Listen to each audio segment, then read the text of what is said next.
Welcome to my talk.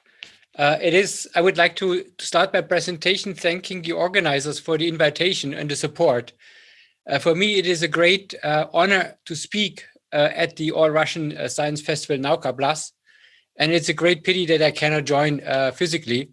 I really would like to be there with you. It is also my pleasure to convey greetings and congratulations from the Forschungszentrum Jülich itself, one of the largest multidisciplinary research centers in Europe. Here you see an image of the Forschungszentrum from the top, and you see a few. Центра с высоты птичьего полета. Нужно сказать, что Юлий — это физический центр, где работает более 2300 ученых различных отраслей. Надо сказать, что у нас более 654 приглашенных ученых из 50 стран.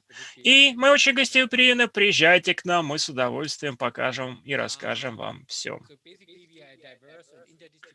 Итак, нужно сказать, что мы проводим междисциплинарные исследования для того, чтобы таким образом найти ответ на вызовы, которые стоят перед обществом. И благодаря ассоциации Хельмholtz у нас есть 19 центров Хельмхольц. Вы видите, здесь они обведены красным. Вот мы находимся здесь. Нужно на самом деле сказать, что мы находимся на границе с Бельгией. Хельмхольц — это объединение, в которых трудятся 39 тысяч сотрудников, научных сотрудников в 19 центрах. Вот эта зеленая точка — это Германия по сравнению с Россией. Россия здесь помечена оранжевым цветом. И так что вы видите, что мы находимся где-то на границе с Бельгией и Нидерландами. Сам по себе центр насчитывает 60 лет истории. И в 2016 году мы отпраздновали свою 60-летнюю годовщину. И я хотел бы отметить некоторые вехи нашей истории. И мы, безусловно, все стоим на плечах наших предшественников. Я хотел бы отметить, что наша лаборатория обнаружила эффект геомагнитного сопротивления в 1988 году. Также у нас есть высокие достижения в области суперкомпьютеров. У нас один из крупнейших суперкомпьютеров в Европе. Мы также внесли значительный вклад в создание электромикроскопов и с новыми линзами, которые открывают совершенно новый взгляд на мир атомов. И нужно сказать, что мы также серьезно трудимся в области нейронауки. Особенно это то, что касается трехмерный мозг и моделирования трехмерного мозга. Да. И отталкиваясь от этого, мы сейчас разрабатываем темы для будущего, то есть физика будущего, которую мы называем магнитные скирмионы. Это новые частицы, которые сотканы из нано-магнитных вихрей в наномере. Что вы видите здесь с правой стороны? Это Сатурн. Вы видите 4 галилейских луны Галилея, соответственно, как они были отображены одной из американских миссий. То есть, на самом деле, эти луны, которые вращаются вокруг Юпитера, которые вы можете... And it raises the basic question, which is quite essential in physics, that we deal in physics with particles and fields. Of course, these particles are the moons; these are quite big particles, and the gravitational and the field is the gravitational field, which is quite weak. But the question, the general question in physics is, how come these particles into the world of the fields? And so basically, one is looking for a unified theory of particles and field which are consistent. And this thought is very old. And already Heisenberg developed the idea that maybe such a unified theory could be a nonlinear field theory И нужно сказать, что мы работаем в порядке линейной теории. Particles itself are made up of nonlinear field configurations. Of course, we know that particle physics went a different path, but the theory is still around and still valid in the sense that it is still used today, but for other purposes. And some years ago, in the 60s, Несколько лет назад, в 60-х годах, в начале 60-х годов, Том Скирм разработал теорию нелинейной теории, нелинейную теорию поля, где он указывал на присутствие барионов. И я на самом деле не хочу вдаваться в подробности, не буду вам рассказывать, но здесь вы видите, каким образом выглядит формула. И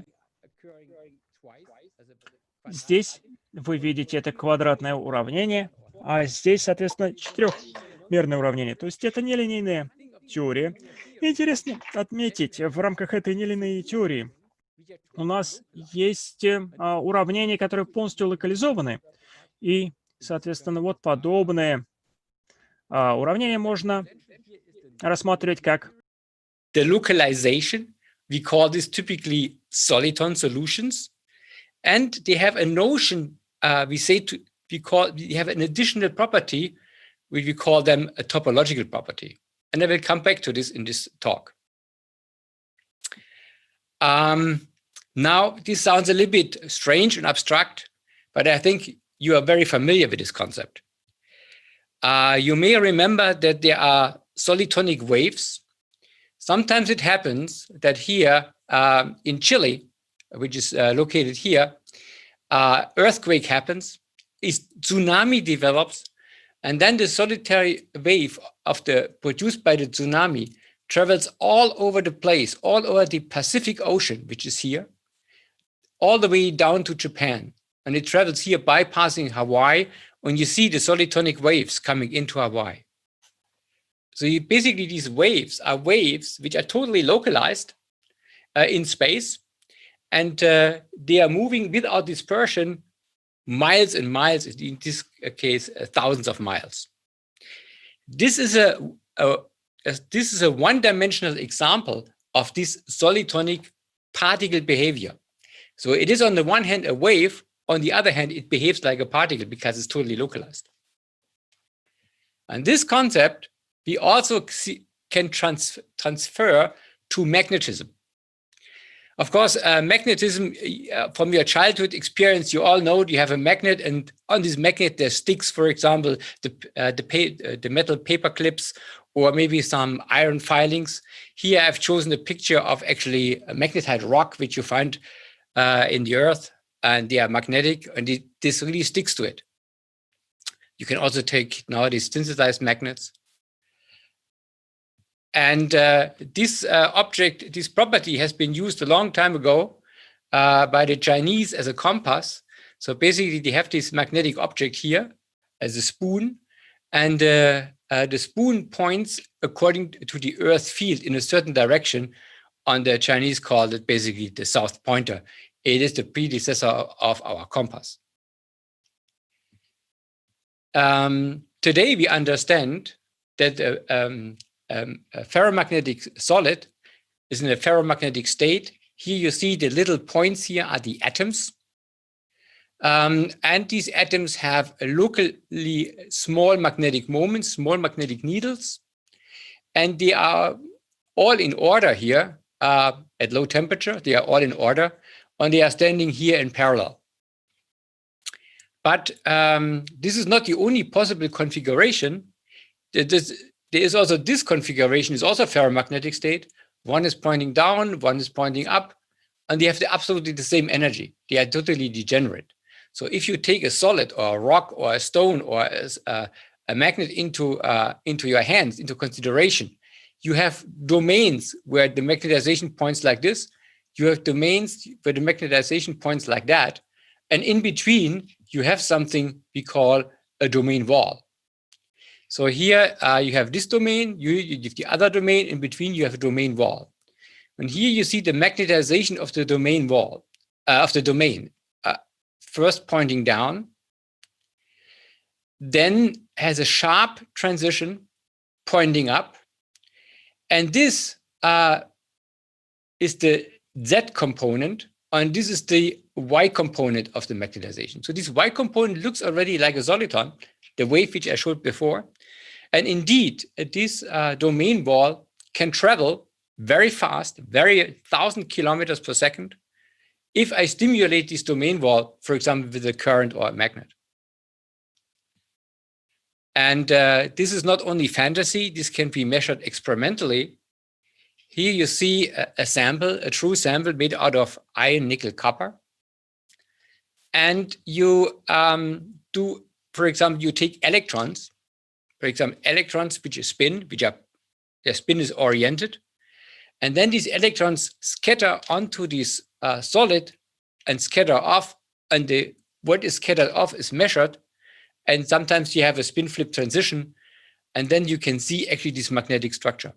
So you see here black, you see here gray. These are the two different domains. This is the domain which I pointed out as blue, and this might be the one which I pointed out as red. And I would like to make you aware of this color thing here. We call that a color wheel. And the color code shows you the direction of the in-plane magnetization. So see here you have yellow, and here you have blue. And this is also yellow here and blue here. So here, obviously, these are the domain walls. These are domains, domain walls. And what you basically see here in this domain wall, that the magnetization points in a particular direction. Here it is maybe the minus X direction, and here it is the plus X direction. And there's also an equation for this, describing this. And I would like to remind you that this equation has here a term which is nonlinear. It is a sine function square. And it is also a nonlinear theory which describes basically this domain wall. Now, I would like to come to a slightly different topic. Imagine I have a solid with two domain walls. So here is a substrate. This is not magnetic. Then we have two layers of magnetic materials. Here are the atoms. The blue things are the atoms here on the which are magnetic. Is the first layer. The second layer. Here you see the ferromagnetic domain. Here you see the other ferromagnetic domain. And what you see here is basically the rotation of the domain wall. And here also the rotation of the domain wall. And now what you see, what we follow here, we follow this domain wall with this angle phi. So at the very beginning, this angle points exactly, is exactly perpendicular, and therefore the angle is 0. And then we follow this angle here along this path. Then you see it first rotates by 90 degrees, by 180 degrees. And then it is relatively stable. And then it rotates again by 180 degrees. So this we plot now a little bit different. So we look at the angle, and you see that the angle starts at 0. It follows all the way the circle. And if you're finished with your path, you are back where you were. You made a travel of 2 pi. Now, this is not the only possible domain wall. What can happen is, here you see the domain wall rotates clockwise. And here you see it also rotates clockwise. But these two domain walls are totally independent. It could be that this domain wall also rotates anti-clockwise. So this is basically shown here. So here you have a different situation where this is shown anti-clockwise. So here your phi goes up. It stays roughly constant. And then you rotate back, basically. That means it goes down to 0. When if you look at this at your circle, you go first half the way, and then you go half the way back. So if we take this line integral of this quantity, and from here to here, you see basically, and if I normalize that by 2 pi, you see here, this number s, which is an integer number, is 0, and in the previous it was 1, and we call that a winding number or a topological index. And obviously the topological index of this situation and the topological index of this situation is different. But the difference in the topological index has a consequence. So imagine a situation where you have two walls of equal winding sense, and now you apply a B field. Here we discussed the situation where the magnetic field is 0. Now let's assume a finite magnetic field. So if you have a finite magnetic field, one domain gains energy, the other domain loses energy. So what you have is one domain becomes larger and the other domain is squeezed. И другой домен сокращается. То есть здесь у нас вращение в одном настроении. Оно, вот эта вот структура не уничтожается, хотя и искривляется. Ну, то есть это будет означать, что это дефект. Здесь у нас две противоположных доменных стенки. Здесь что мы видим? Вот эти две доменные стенки становятся все меньше, но здесь у нас они вращаются в одном направлении. Они могут распрямиться очень легко, и вот эта внутренняя доменная стенка исчезает, если вот эти складки распрямляются.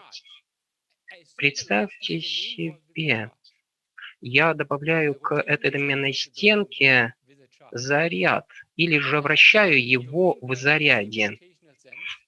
И здесь тогда доменная стенка будет вращаться в одном и том же направлении. Если я прилагаю к ним, к доменным стенкам, магнитное поле, то одна из них становится больше, и все они будут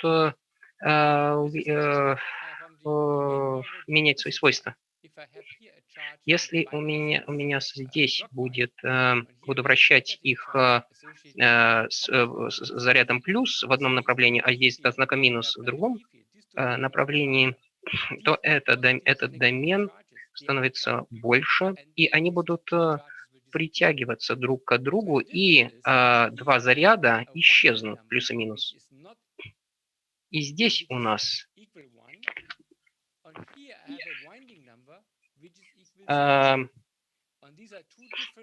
здесь два различных, речь идет о двух различных комбинациях.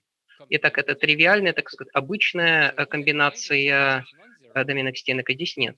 Общий заряд равен одному какому-то, одной цифре, другой другому. Итак, что мы здесь имеем в виду?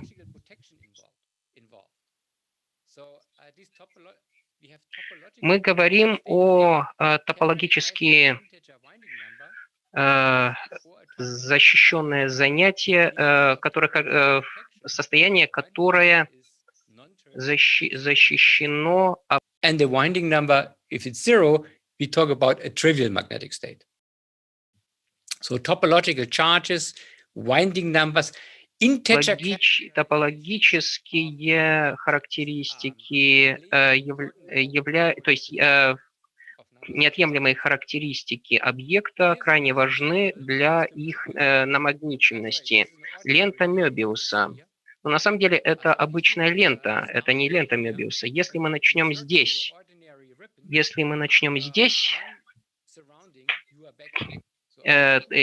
начнем двигаться по ленте, то мы придем к той же точке. Но мы с другой стороны не придем. В ленте Мёбиуса, если мы начнем движение с одной стороны, на одной поверхности, то тогда мы придем на другую поверхность в итоге, к точке на другой поверхности. If you go around twice, you are back where you were. But how do you come from this ordinary ribbon to the Möbius strip? What you have to do is you have to cut here, you have to twist it and to glue it together.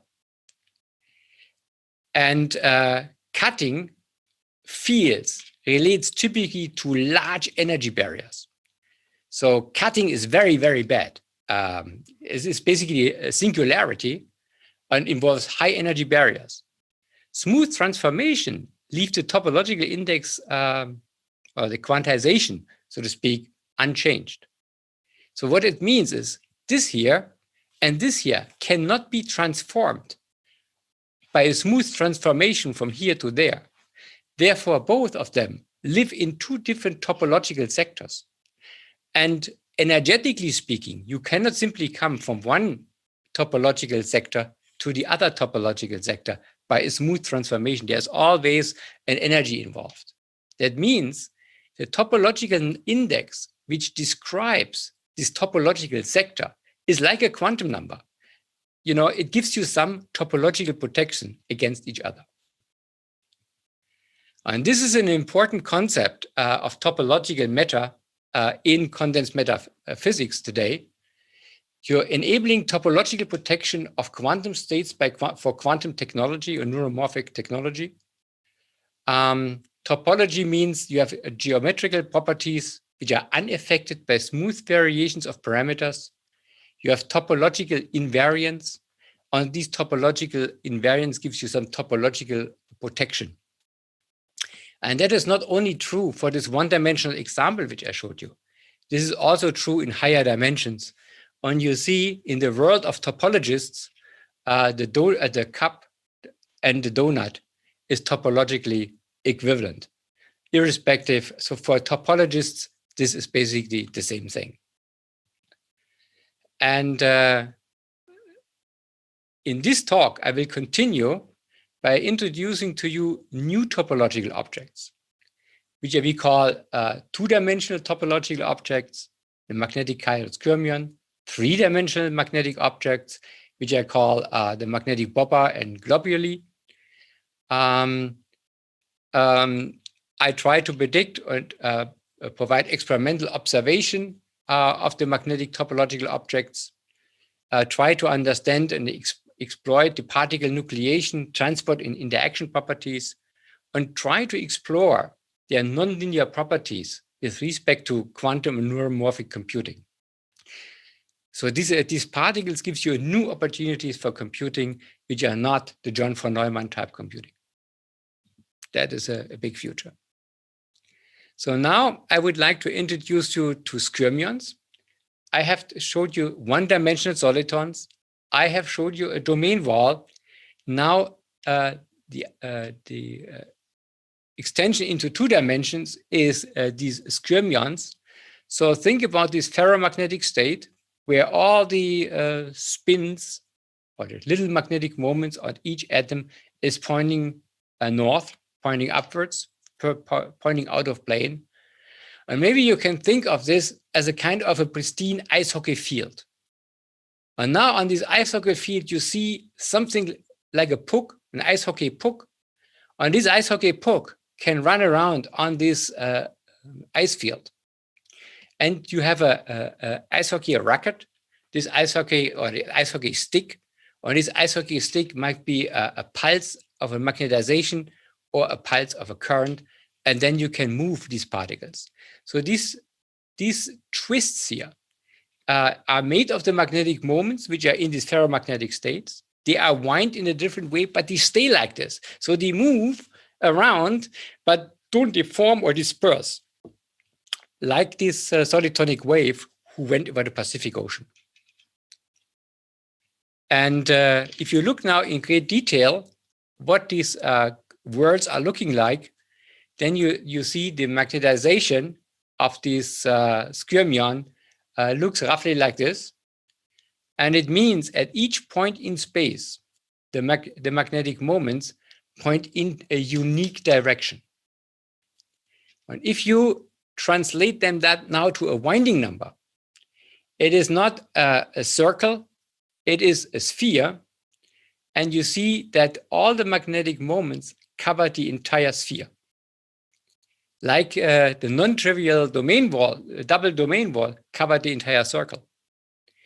And the ferromagnetic state would only be the North Pole. And like we could calculate a winding number, we can also calculate here a winding number. We call that Q, which is the topological charge, and is given by the magnetization in this skirmion. This is an integer number, and if this integer number is 0, we call it the trivial state. And if this integer number is, for example, 1 or -1, then it's a non-trivial state and it's a skirmion state. And that means the number Q tells you how often the magnetization wraps around this sphere. And you see, if it wraps around the sphere 1, you cannot simply contract it to one point, to the North Pole, the ferromagnetic state. You have to cut somewhere, and this costs a lot of energy. These skirmions come in different notions. You see, you have clockwise skirmions and anti-clockwise skirmions. So if you follow the magnetization from inside out, you see you can rotate here the magnetization along the radius counterclockwise. Here you can rotate the magnetization clockwise, and therefore we call them also chiral magnetic skirmions.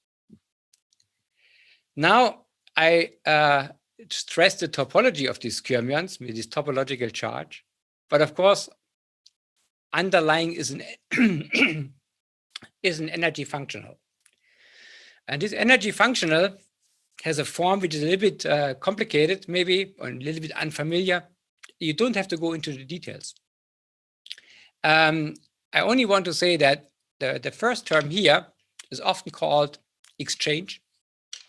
It says something about the energy. If I take the ferromagnetic states and wind the magnetic structure, rotate the magnetic structure a little bit, this costs energy. This is described by this term. The magnetization can be out of plane or in plane. This is controlled by this term. And you can employ an external magnetic field, the Zeeman field, to move the magnetization in a certain direction. So now the question I would like to address is, I take this domain wall, the domain wall which I discussed, put this domain wall into this equation and ask myself, is this domain wall, one-dimensional domain wall, a stable object? When I do this by putting the domain wall in and changing the shape of the domain wall a little bit. And I do that by taking this domain wall and add a small parameter, which is the stretching of this domain wall, putting this into my equation, and the stretching parameter is this parameter lambda, and therefore my energy depends on this lambda. And what you see is here you have a phase space argument. So this is proportional to the length of the system. So therefore this is proportional to the lambda. And here you have a derivative square. Therefore this is 1 over lambda square. And if you plot the energy with respect to this lambda, you see it has a minimum. And this minimum is exactly the domain wall width, which you see here. So the domain wall is a stable object in this nonlinear theory. How about the skirmion? So the skirmion is a two-dimensional object, has a two-dimensional theory. So I'm taking now this roundish disk skirmion, put it in, and make the skirmion a little bit larger and smaller. Then you see nothing changes very much, except this is lambda square. But since this is lambda square, this cancels against this lambda. And then you see the lowest energy is exactly at lambda equals 0. That means you put your skirmion in, it squeezes to death, and that's the end of the skirmion. So the external magnetic field and the magnetic anisotropy squeezes it to the end. And it was really a very big surprise that there is an additional interaction which is rarely invoked, which is the Dzhalujinsky-Moriya interaction. Dzhalujinsky was from St. Petersburg and Moriya from Osaka or Tokyo. And they noticed that in materials where you have relativistic spin-orbit interaction and a crystal with broken inversion symmetry, you have in a different interaction which is linear in this gradient, and we call it therefore a chiral symmetry breaking, because a magnetization rotating right or left has a different energy, and this stabilizes the chirality of the magnetic structure. And if you put now your skirmion in and ask about the stability, then you see you have here a linear term, and this linear term produces here a local minima, and this local minima tells you that if you have this interaction, which is related to this relativistic effect between the electron spin and the motion of the electron produced by the broken inversion symmetry, then you can stabilize these chiral skirmions. And therefore, there is a very big effort all over the world in the community to find the proper material such that you have the parameters A, D, K, exchange, Jarodzinski-Moriya interaction, and magnetic anisotropy, and the magnetic moment such that you have skirmions of the size, the properties you really like. And this you can calculate nowadays because it's all the properties of the electrons, not of one electron, of all the electrons in the solid, 10 to the 23 electron. So basically, it is something you know from, in principle, solving the Schrödinger equation for 10 to the 23 electrons. This is, of course, not possible. There is a theory called the density function theory, which does not rely on wave functions, but on the density of electrons, which is a huge reduction of the knowledge needed to obtain the ground state properties of a solid. And with these ground state properties, with this theory, you can put this theory on a computer. You can develop new algorithms for a modern computer. You can utilize powerful computer architectures. We are currently moving in the regime of exascale computing. This requires new formulations of algorithms, for new chips. And what we also use is a new methodology of computing, so to say, an autonomous computing. Basically, not the human being should compute, but the computer should compute. So basically, we are defining new type of environments to do efficient simulation, data analytics, high throughput computing, automated computing in combination with exascale computing. If we do that, we have finally obtained these parameters A, D, and K and M for a large material set. And if you have these parameters, then you can go back to your equation of the micromagnetic energy functional. You can add this into a dynamic equation. And if you do the dynamic equation, you can basically see how the skirmions move, how the skirmions can be created, how the skirmions can vary as function of external fields. And we have written a small program to do that. It's called the Spirit Code, originally written for high school kids or for the mobile phone. So you can download it on your mobile phone. You can run it on a mobile phone. Originally because we thought that the high school kids should play with it. But then it turned out the experimentalists liked it very much. So when they run their experiments, they wanted to see how the skirmions behave. So the experimentalists used it. And now I think you can do a lot with this code. For example, you can do the dynamics of the magnetization. You can do Monte Carlo, do a search for the ground state, the magnetic ground state. You have a very nice visualization tool, and you have a Python, basically a Python interface where you can do your own application programs, so then don't have to do repetitive tasks by yourself. And here I give you a live example, which you also find in the Spirit web.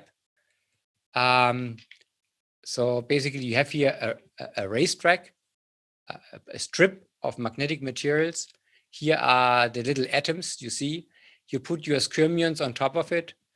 And then you have a pulse, an electron pulse. And with this electron pulse, you shake the skirmions and you see the skirmions are moving in a certain direction. And if you would have very, very, very good eyes, you would see that the skirmion is moving in this direction, plus a little bit into the north, We call that the skirmion Hall effect. It is here very small in this example. It's difficult to see. So I have introduced to you basically the two-dimensional magnetization particles. Now I would like to come to the three-dimensional ones. So I have always talked about the skirmion, and I only looked basically at this surface of it. But of course, in the materials of finite thickness, this is not a disk; it is rather a cylinder. And I remind you again at our notation of this color wheel. So this is the green is obviously this direction, and red is maybe the X direction, and blue is maybe that direction. And then you see the in-plane magnetization in terms of this color code.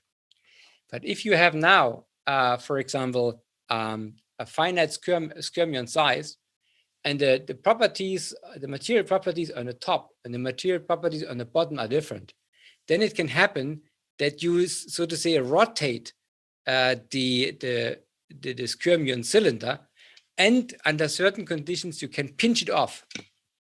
And this happens here for this chiral bopper. So you basically, it looks from the top like a skirmion, but it's finite in size. And at the end here, you have some complex magnetic structure, which in some language of topology is called a monopole or a singularity. And under certain conditions, you can take two of these chiral boppers and stick them together. And then you have a globule or a Grenko ball. And you have here basically then two Bloch points or singularities, one with basically two different chiralities. Or you can have as a completely different type of particles, so-called hopfions. They are knotted solitons, where you see here the donut or the trifold. So you can also here, not by a simple transformation, change them from this trifold to the donut without rupturing. So there is an entire scenario, entire range of different particles in 3 dimensions, which are fully, to a large extent, unexplored. And of course, they have very interesting electron transport properties. I come back to this in a second, because here you have basically a smooth magnetization texture, but here you have basically impurities or singularities of these Bloch points. So now you might think, oh, well, this is all theory. But in reality, important is detection and characterization. Otherwise, there is no belief in it. Otherwise, this is maybe a nice theoretical tool, but bears no reality.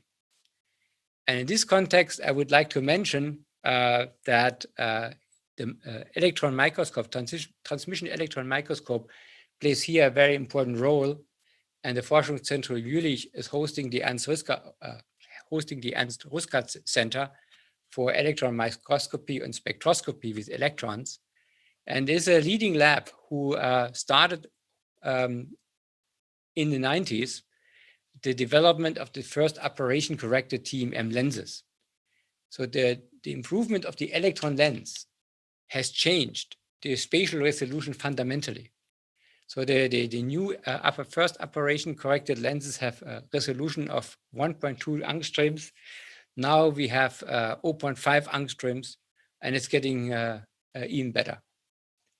And now we can use these electron microscopes in a certain mode. We call it the holography mode. And in this holography mode, we can now observe these magnetic particles. So what happens is you take an electron beam out of your electron source, you split the beam, you have one beam which is unaffected by the specimen, and you have one beam which passes through the specimen, and these two beams are interfering and give you at the end a hologram. And this hologram can be analyzed. Here you see this hologram leads finally to a phase shift. or is the hologram is measured in terms of a phase shift, and this phase shift can be measured and can be translated into a magnetic induction map. And together with the modeling, you can also get out of it at the end of the day, the magnetization profile. On this we have, not I have, the people around Andras Kovac and Rafał Dunimkowski, they have then looked at these skirmion's. They have worked with a material called germanium telluride. And here you see basically these white dots here. These are basically skirmion's, and you see here the change of the magnetic field. And with the change of the magnetic field, you precipitate different numbers of skirmion's, and you can change the temperature and things like that. And then you see skirmion. If you look very carefully, you see bright ones and not so bright ones. And these the bright ones are basically the skirmion tubes, and the not so bright one you basically see are these Bopper type particles. And this is very important to have more than one particle, as we see later, because we want to represent 0 and 1s in a precise way, and therefore we are relatively keen in having different particles. And this is a very beautiful picture in my opinion. So here you see they prepared out of this iron germanium a wedge. They have a wedge sample, and here you see basically the profile of the magnetization, or the profile of the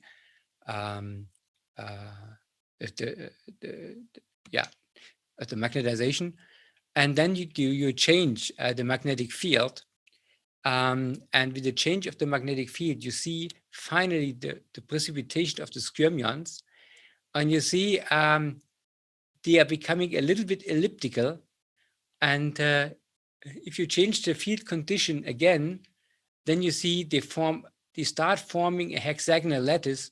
And what you don't see is if you go further, so if the stripe becomes wider, you see beautiful hexagonal lattices emerging.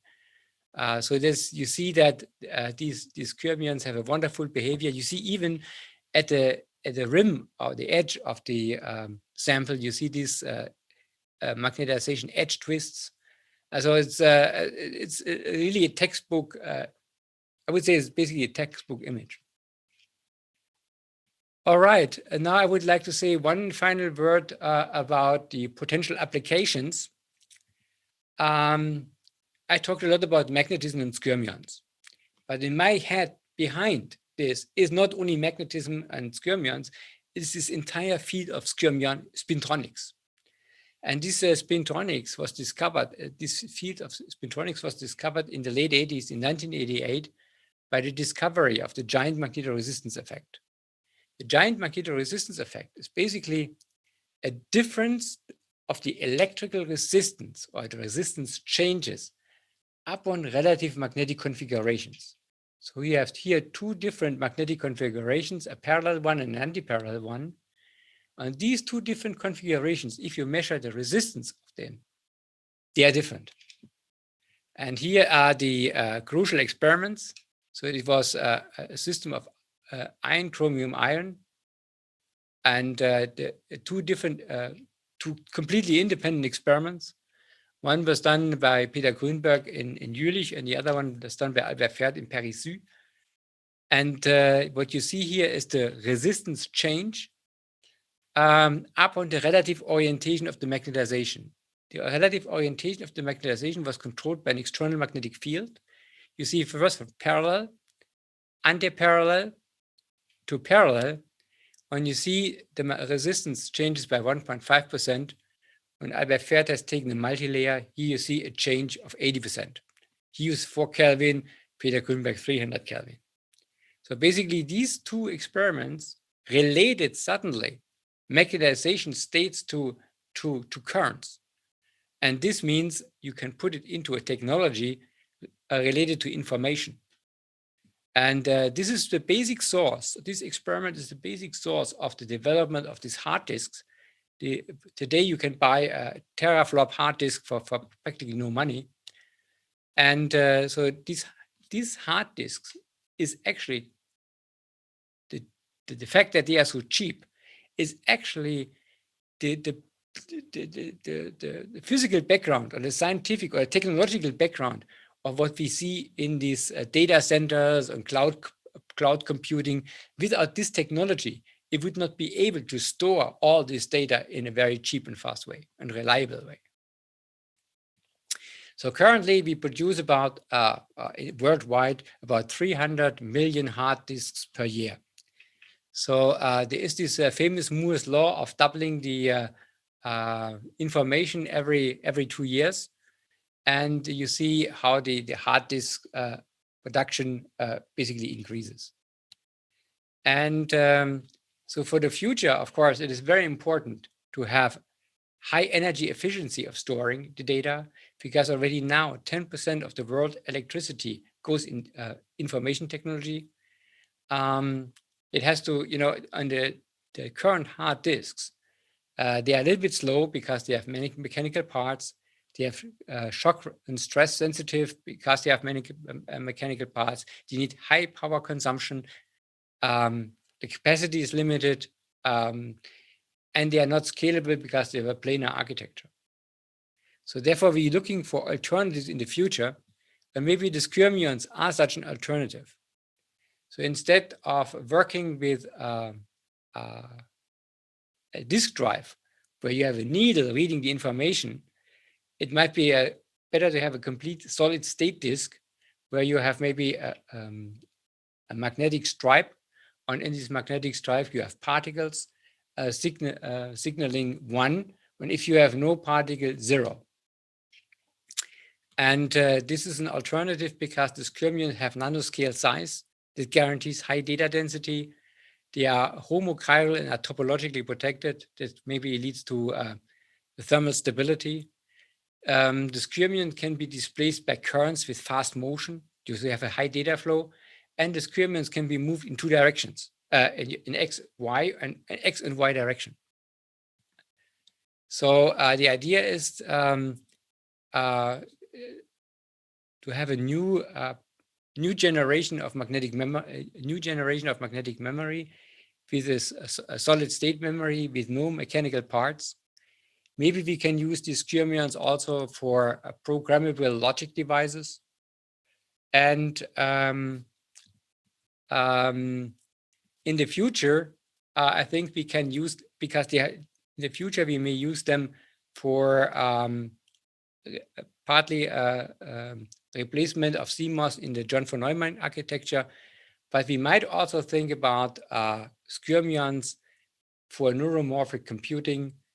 For example, here, reservoir computing, which is a completely different type of computing.